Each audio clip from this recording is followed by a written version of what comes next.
que no tenga debajo una cultura. Puede haber cultura sin civilización, pero no civilización sin cultura.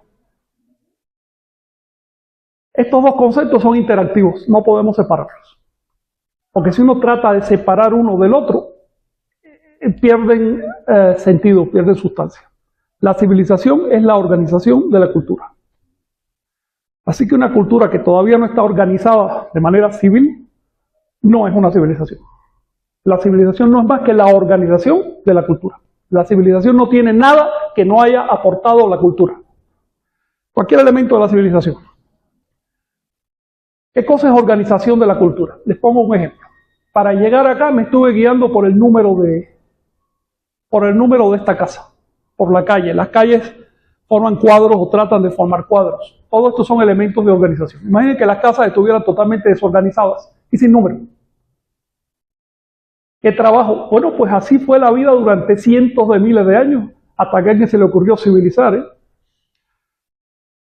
De modo que la civilización es un grado de avance de la cultura. Cuando la cultura cobra conciencia de sí y empieza a organizarse, va a hacer las cosas más sencillas.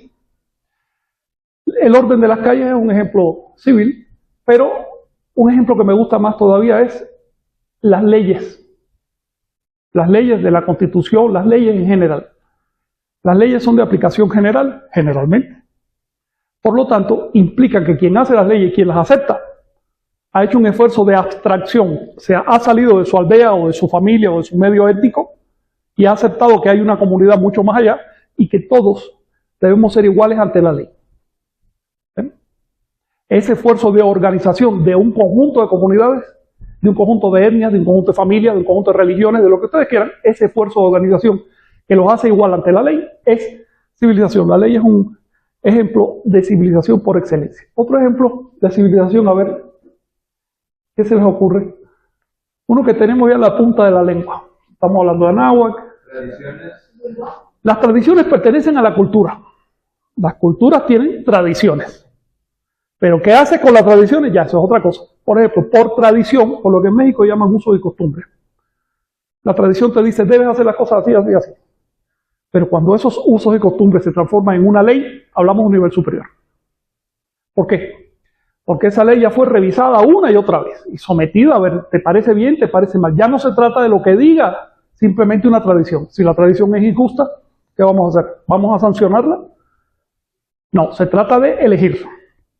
De elegir lo que más conviene a todos. Y hay niveles superiores todavía de civilización que los que tenemos en la actualidad. Nosotros, por estar hablando español y por estar consumiendo conceptos cristianos, o el español es una lengua cristiana, pertenecemos a la cultura cristiana occidental, así se llama, a la civilización cristiana occidental. Hay otra civilización cristiana que es la oriental, que es muy parecida y a la occidental, pero tiene cosas un poco diferentes. Y ya si te vas a la civilización islámica es bastante diferente, aunque tiene la misma base ideológica, las mismas creencias. Pero ya si vas un poquito más allá de la civilización hindú, realmente hay que dar un salto cultural grande para entender esa civilización, porque hay cosas que te parece que no las entiendes, ¿no? A la primera, después de ver la lógica. Si llegas a la China, ni hablar. ¿Ok? ¿Y qué vamos a decir de las civilizaciones que están más allá del Pacífico? Las que había en la América antigua. Para entender las civilizaciones de este continente, tenemos literalmente que limpiarnos del lenguaje de la civilización cristiana en la que nacimos. De otro modo vamos a agarrar las unidades de conocimiento, los elementos, y los vamos a adaptar a lo que ya sabemos, les vamos a hacer fuerza, los vamos a craquear. Y el resultado va a ser una mezcla que ni para aquí ni para allá. No va a funcionar. Eso ocurre muchísimo en el campo de rescate de las raíces. Rescatar las raíces de Anáhuac, gracias a Jonathan, no es adaptarlas a lo que tenemos en Occidente. Es primero contratarlas tal como son. ¿Y cómo vamos a saber cómo son las raíces de Anáhuac en su origen? No después de 500 años de cristianización, no después de 500 años de español, sino en su origen. ¿Cómo podemos saber eso? Yendo a las fuentes arqueológicas, no queda otra. ¿Quieres saber cómo pensaba un mexica hace 500 años? Léete lo que escribió el mexica hace 500 años. No lo que dicen hoy, que decía el mexica. Ni lo que dicen en las academias, ni lo que dicen en la tradición. Porque esas dos instituciones, academia y tradición, son modernas, son 500 años de aculturación cristiana. Las fuentes no tienen nada de malo, están ahí para estudiarlas. ¿Ok?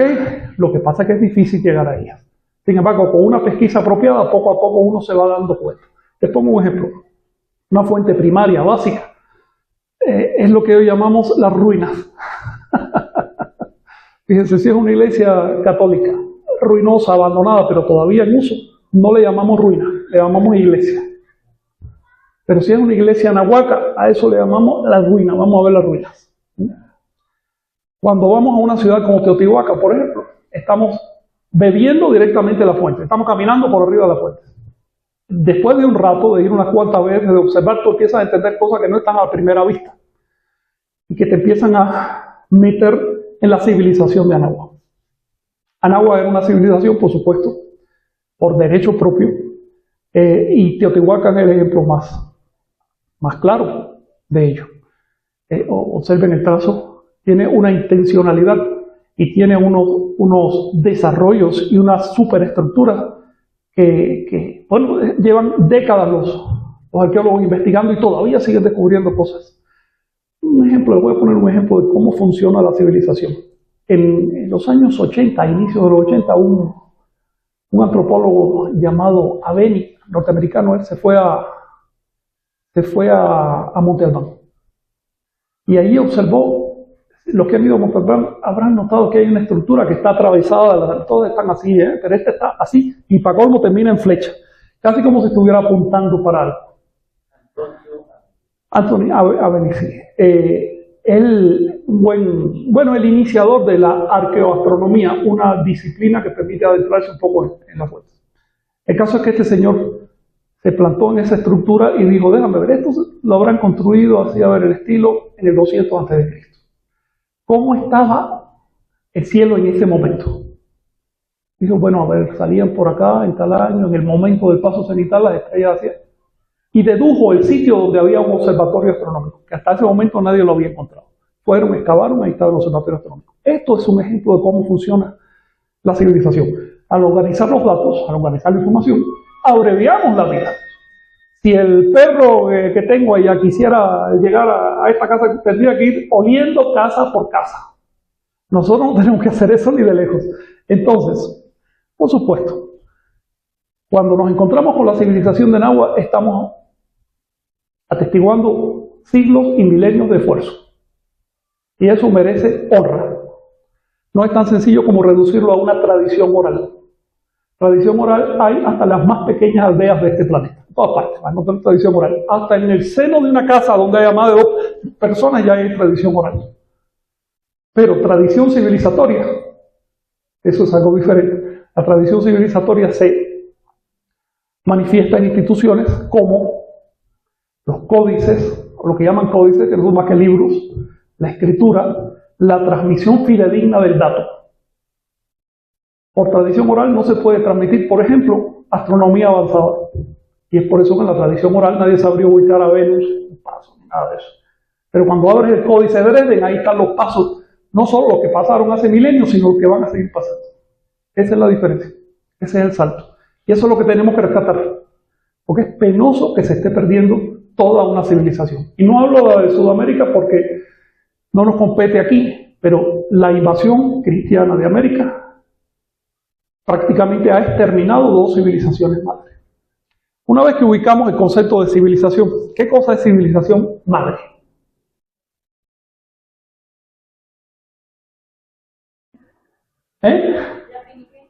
Que no tiene antecedentes, no tiene antepasados, que surge de cero, desde la tierra limpia, pelado, ahí surge. No le ha robado ideas a nadie. ¿Cómo sabemos que una civilización es madre?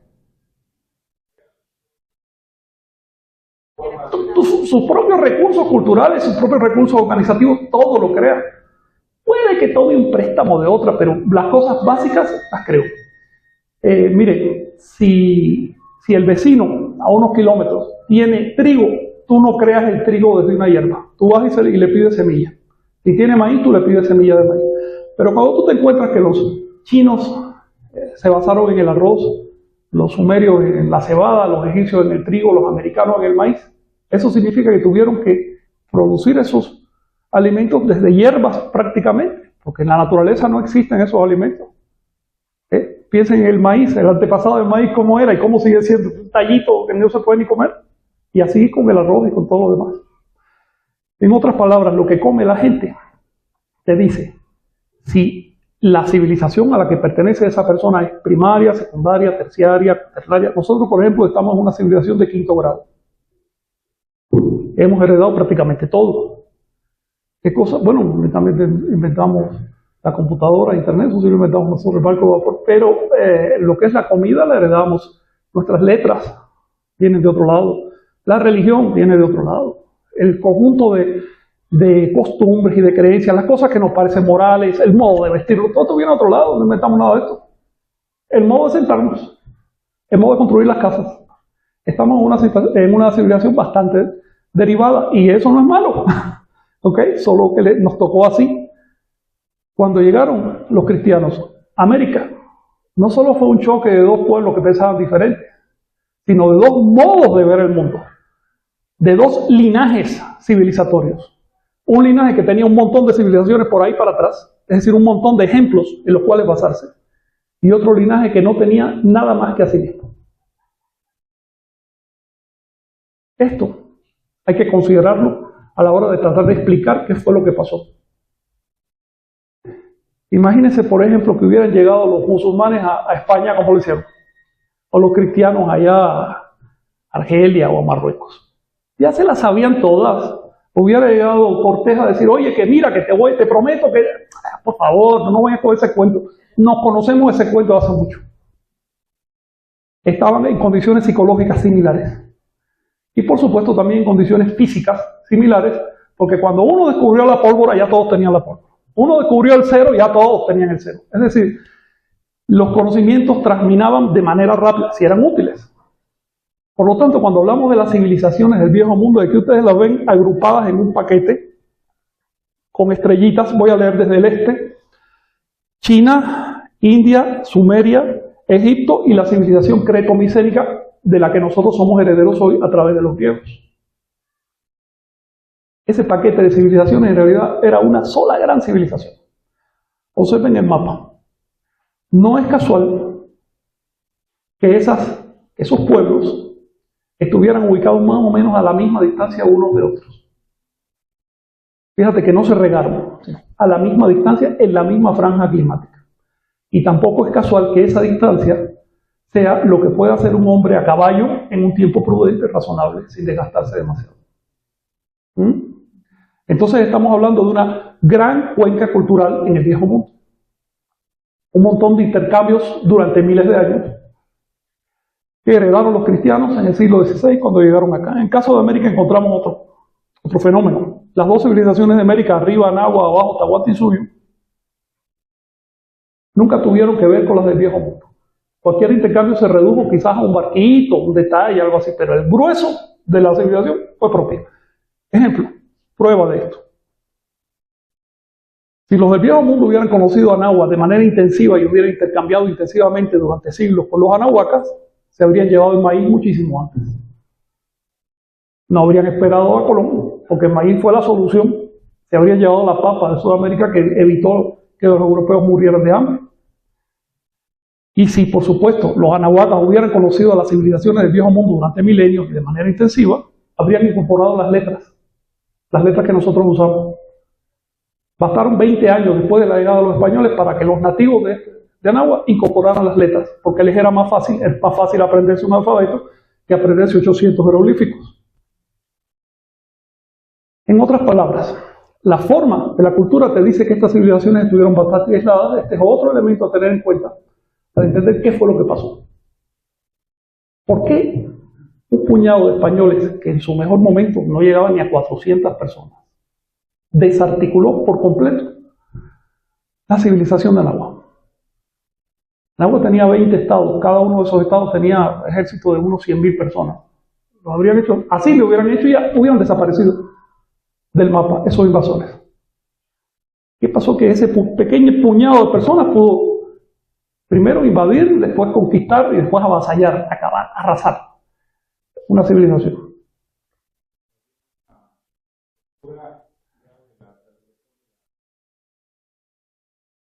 Bueno, ese es un fenómeno, sí, es un fenómeno, digamos, secundario a tener en cuenta también. Es decir, la Tolteca no andaba en su mejor momento cuando llegaron, ni de lejos. Pero hay cosas muchísimo más inmediatas. Los españoles venían con experiencia militar, con experiencia política, venían con experiencia de cómo hacer la guerra. Acá todavía creían que la palabra tenía valor. Entonces, te prometo que no te voy a atacar. Bueno, está bien, no te voy a atacar. Así como puedo hacer una guerra.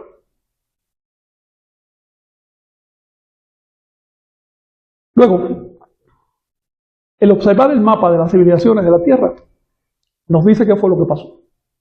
Estas civilizaciones que ven ahí, todas son primarias, nacieron de cero, pero todas después derivaron en otras. Con el tiempo se fueron extinguiendo algunas. Cuando inició el siglo XVI, 1500 más o menos, solo quedaban 4 civilizaciones madres en la Tierra, todas las demás ya eran derivadas. Quedaba la china, la hindú, la de Anáhuac y la de Tahuantinsuyo, en Perú. 50 años después solo quedaban 2. 50% de pérdida en una generación. Por parte de un puñado de personas que creía que tenían derecho a masacrar, a imponerse a las malas, porque estaba en contacto con seres superiores y cosas. Ese tipo de ideología que te dice, tú estás en el centro del mundo, los demás son sacrificables. Eso fue lo que llegó a Nahuatl. Y hoy estamos tratando de revertir el estrago que ocasionó esa ideología. Queda, no la civilización, pero queda suficiente de la cultura nahuatl como para rescatar por lo menos la moraleja. La moraleja de esta historia. Que no todo sea pérdida, por Dios. Fueron, desde que se creó el maíz unos, hasta ahora, cerca de 10.000 años ya, de intentos civilizatorios. ¿Saben cuántas cosas útiles se produjeron ahí? Bueno, pues eso no debe perderse. Seguimos. Fíjense que Anáhuac le estoy llamando, ahora vamos a ver por qué.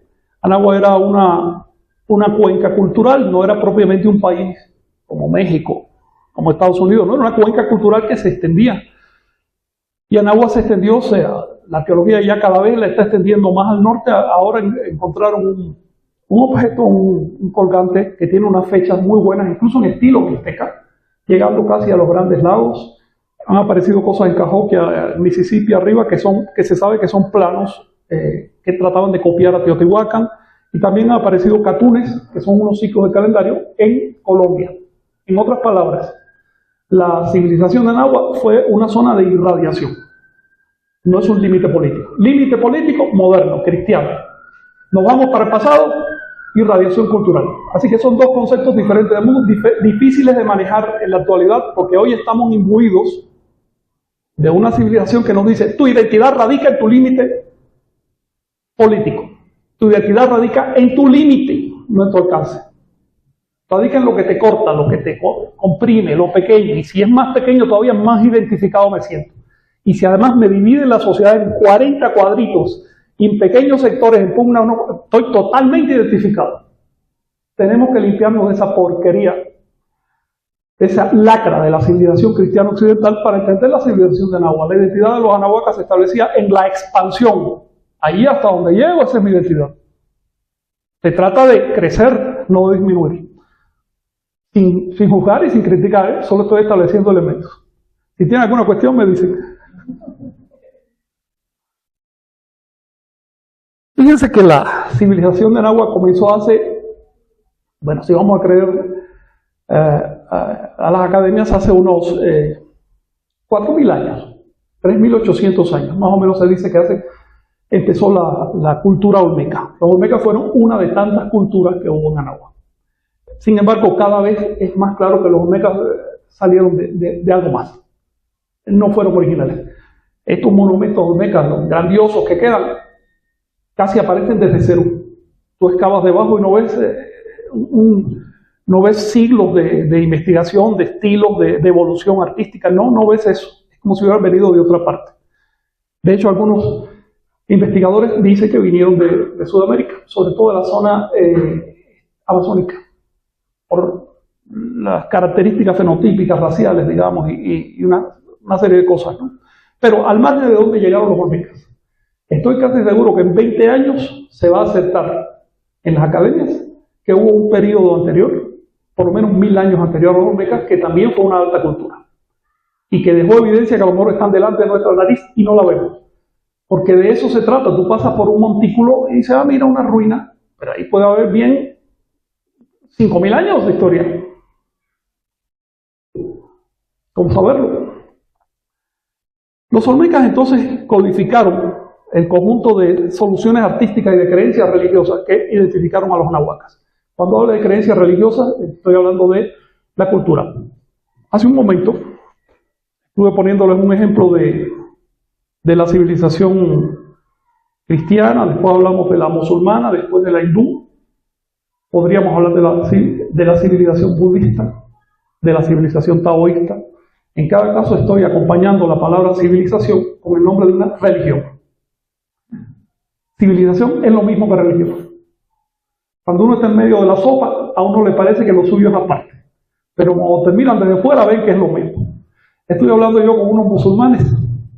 Me decían, para nosotros allá, todos ustedes son cristianos. Decía, oye, pero algunos no somos cristianos. Sí, todos son cristianos. ¿Okay? Porque para nosotros cristianos es todo ese mundo en que ustedes viven.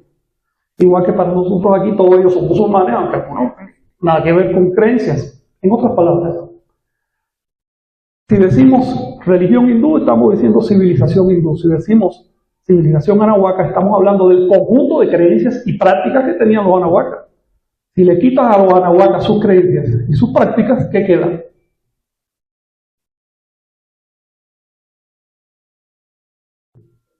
Un mono. Folclore consiste en creencias y prácticas. Cualquier cosa que no sea el mono es un conjunto de creencias y prácticas. ¿Y qué cosa es una religión sino un conjunto de creencias y prácticas? Entonces, voy a usar la palabra de esa manera elástica, flexible, amplia. No estoy hablando de sectarismo ni nada de eso, ¿no? Pero para que se entienda. ¿Cuándo terminó la civilización de Nahua? En 1519.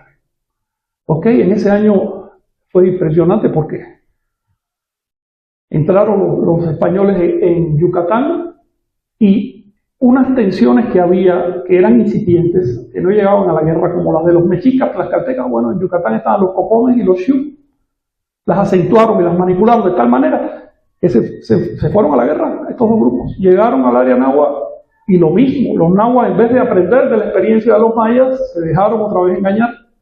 Los españoles vieron que en el área náhuatl había oro, se olvidaron del área maya, conquistaron, acabaron, destrozaron acá y 30 años después los mayas todavía no habían aprendido la lección.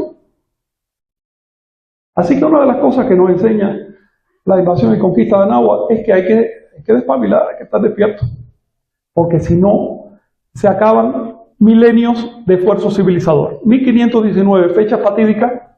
Sin embargo, quiero decirles que quedó un estado maya, políticamente hablando, es decir, un estado independiente, libre, soberano, maya, hasta 1697. Fue el estado de Tayasal en el lago Petén Itzá. Por lo tanto, la verdad es que el último estado nativo americano libre cayó ya prácticamente en 1700. De hecho, en 1697 atacaron Tayasal las tropas coloniales, destruyeron la ciudad, mucha gente murió, pero los nativos resistieron todavía 7 años, porque ellos estaban esperando a determinado ciclo del calendario, a que se cumpliera cierto ciclo. En cuanto se cumplió ese ciclo de 1704, los itzaes que vivían en el lago Petén se fueron a algún lugar desconocido, se llevaron sus tesoros culturales, sus estatuas, sus libros, se llevaron todo, dejaron la ciudad vacía. No se sabe dónde se metieron. Lo único que se sabe es que ese tesoro, que son las toneladas de objetos culturales que tiene la ciudad, no se ha encontrado. En otras palabras, es posible que hoy todavía, los objetos materiales existen sin duda ninguna, pero es posible que haya todavía una cierta organización indoamericana políticamente independiente en algún lugar desconocido de Anáhuac, no digo de México, porque puede ser bien Honduras, Guatemala, México. Para mí, Anáhuac comenzó con el maíz. El maíz es una planta artificial. Cuando la humanidad se extinga, se acabará el maíz. El maíz es el ejemplo de lo artificial per se. Y nos dice que los anahuacas, lejos de sentirse parte de la naturaleza, trataron de distinguirse de ella rápidamente y desde el primer momento. No querían seguir a la sombra de una mata comiendo lo que diera de forma natural la tierra, sino que empezaron con una serie de tecnologías, abonos, se habla de ciertas sales que le echaron a la tierra, hicieron un montón de cosas y finalmente produjeron el maíz. El maíz se produjo muy rápido. Hace 9.500 años ya había mazorcas como las de hoy. Y cuando hace que será 10, 12.000 años no había, solo había teosinte y algunas matitas similares. Entonces, ¿qué pasó cuando surge el maíz? Tuvieron tremendos excedentes de producción. Y fue posible planificar. Si tú únicamente te puedes comer lo que vas a recolectar hoy, si es que la naturaleza es generosa, tú no sabes qué vas a hacer mañana, te puedes morir de hambre. Así no se puede hacer una civilización. La civilización requiere excedentes. ¿Para qué? Primero para que tengas un colchoncito, por si acaso.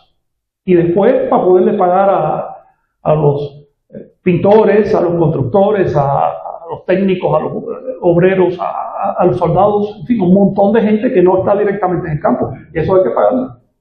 Entonces, bueno, si ustedes no son de los que directamente producen comida del campo aquí en México, saben de qué estamos hablando, pertenecen a una superestructura social que recibe su dinero de la organización.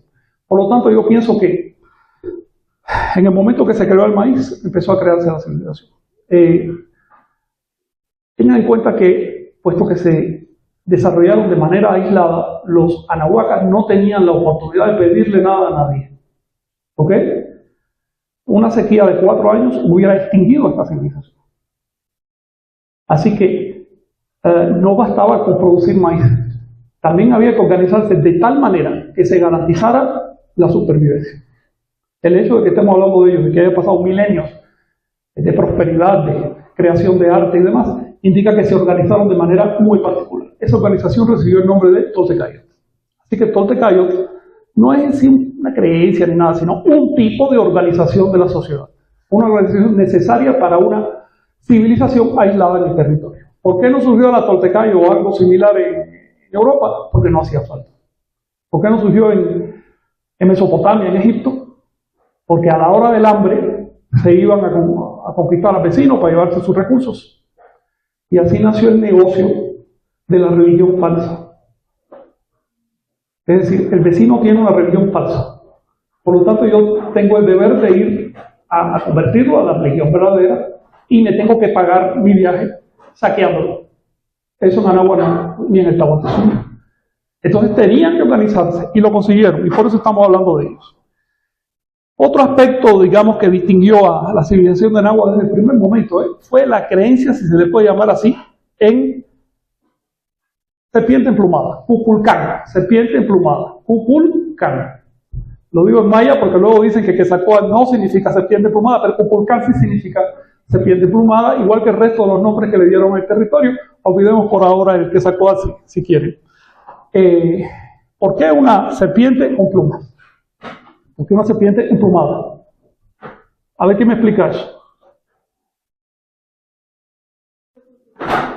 ¿De qué? ¿Simbolismo? Exacto. Ajá.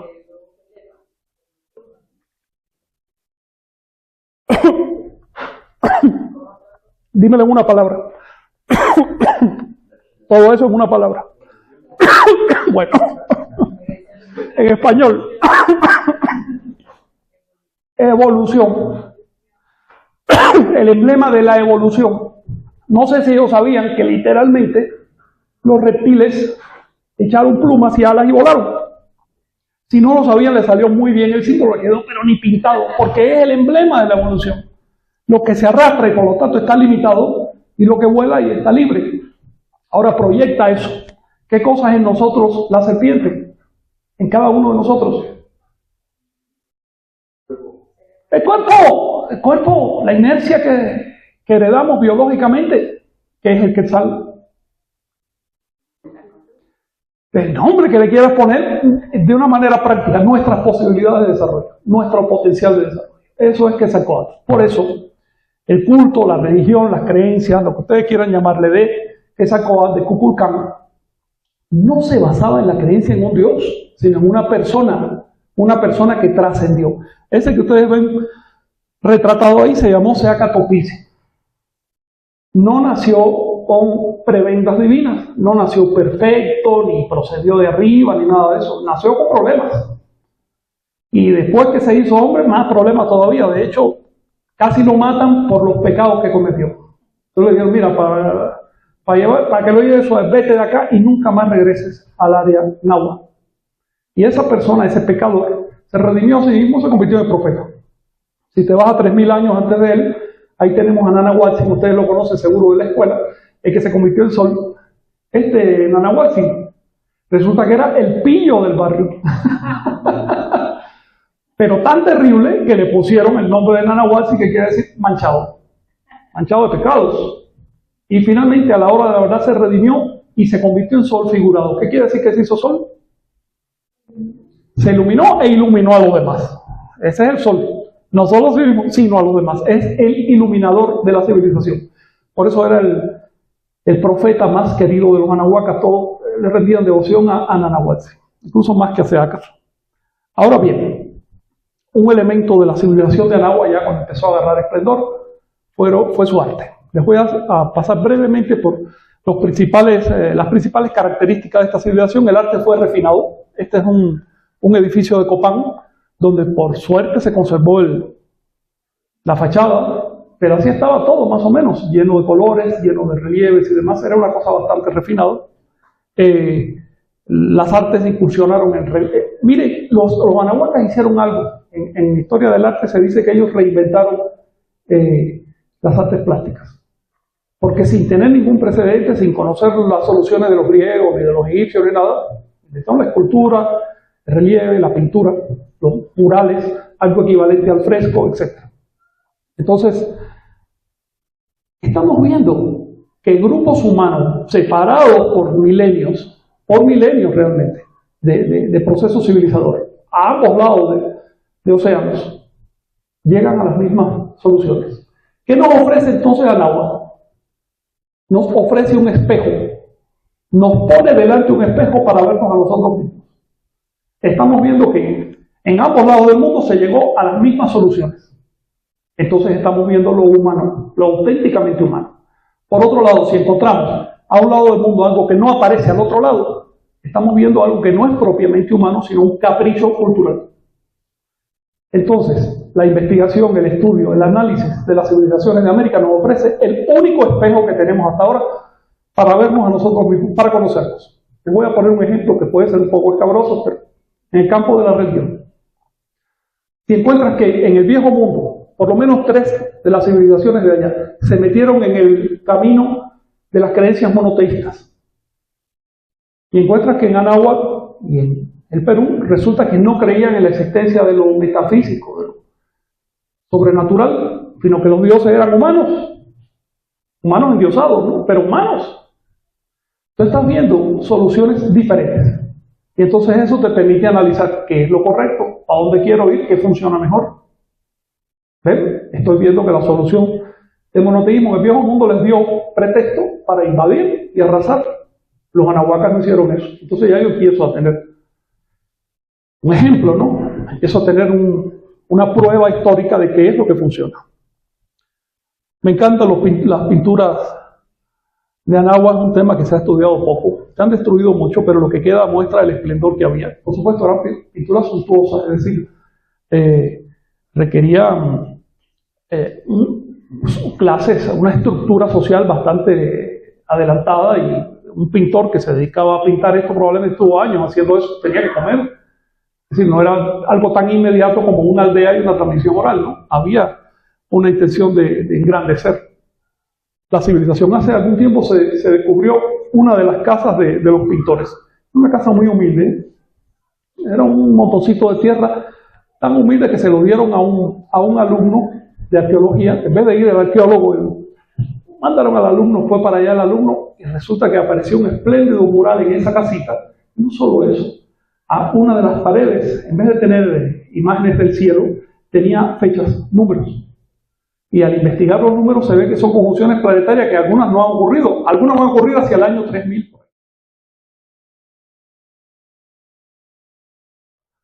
voy bien, porque pues al final yo no sé Mira, ni recapitular. a los niños no hay que enseñarles, de los niños hay que aprender. Yo te sugiero que les pongas las cosas al alcance, pero no las induzcas. Okay. Deja que lleguen solas. Okay. Porque he visto, particularmente en este campo, en el campo de las raíces y demás, que cuando los padres tratan de inducir a los niños se bloquean. Recuerda que el niño está luchando no solo contra desconocimiento, contra ignorancia, sino contra una muralla de prejuicios sociales, que va a estar en todos lados esos prejuicios. Y si además el padre le está empujando, puede ser hasta contraproducente. Al alcance, pero sin forzarlas. Ahí llegarán. Y me parece que a los 10 años todavía es muy temprano, no hay nada que recapitular ahí, ¿no? Hay que recapitular pecados, no. Ok. Como para las emociones. Pues es que no se le ocurría, ¿no? Sí, claro. Mira, sostén el intento en silencio. Y el intento solo se va a expresar. Y también darles la libertad de elegir lo que quieran.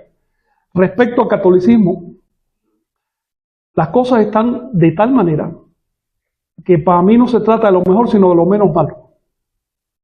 En 15 años, México va a ser mayoritariamente no católica. ¿Y saben qué es lo que viene? Si hubieran llegado los protestantes, no quedaría hoy ni una pirámide.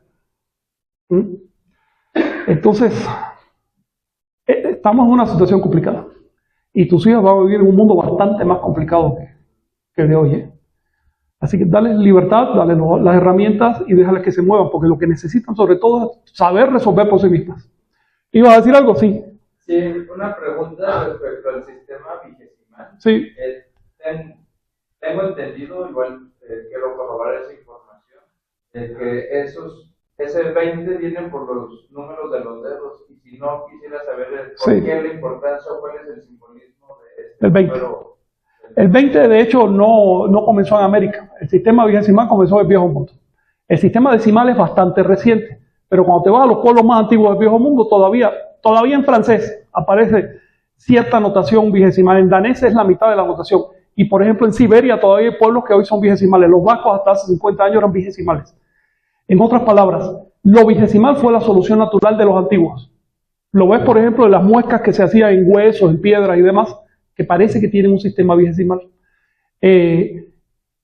Pero los mesoamericanos lo refinaron. Así que no es lo mismo contar con los 20 dedos y ya que hacer unas verdaderas matemáticas vigesimales. Las matemáticas van a ser refinadas.